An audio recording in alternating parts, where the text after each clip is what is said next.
siri ya Bwana iko kwa hawa mchao. Ukianza kupandisha viwango vyako vya kimahusiano na Mungu, ukianza kutembea kwenye agano na Mungu, ukianza kutembea kwenye viwango vya ushirika wa kina na Mungu, anaanza kukuvujishia baadhi ya siri tena za kwake. Zinasema siri ya Bwana iko kwa hawa mchao. There is a private place reserved for the lovers of God, where they sit near him and they receive the revelation secret of his promises. Anasema kuna sehemu ya siri ambayo Mungu ameiandaa na ametunza kwa ajili ya wale wanaompenda. Unaona hapo? Mahali ambapo wanakaa karibu naye na kupokea mafunuo. Siri za wale ambao ameahidi. Kuna watu ambao Mungu ameahidi vitu vingi sana, lakini bado hawajapata mafunuo kwenye zile ahadi ambazo tayari Mungu amezitoa kwa ajili yao. That's why wanafeli.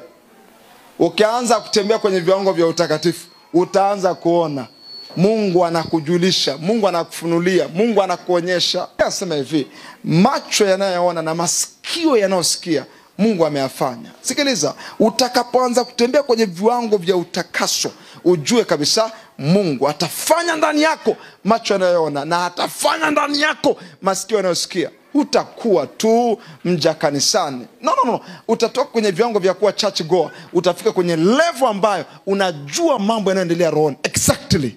Biblia inasema hivi, ndipo alipowajulisha watakatifu wake kwa njia ya njozi. I love the scripture. Huo mstari unajua sikuwa nao hapa, lakini nimeukumbuka hapa. Ni kitabu cha Zaburi sura 89. Hebu angalia mstari wa 19. Karabasuvra ila angradiga. Yes. Nataka msome kwa sauti. That's very very smart. Imeenda moja kwa moja. Tusome kwa sauti. Biblia inasemaje kwa kila mwenye macho? Ndipo alipowaambia watakatifu wako kwa njozi. Endelea. Ukasema nimempa aliye hodari msaada, nimemtukuza aliyechaguliwa miongoni mwa watu. Kuna connection. Aliwaambia watakatifu kwa njia ya njozi, alafu anakuonyesha kwa mstari huu nini maana ya mtakatifu. Mtakatifu ni mtu aliyechaguliwa miongoni mwa watu. Kwa hiyo mtu aliyechaguliwa miongoni mwa watu, huyu ambaye ni mtakatifu, Mungu atamwambia hata kwa njia ya njozi. It's very important. Weka mkono wako juu.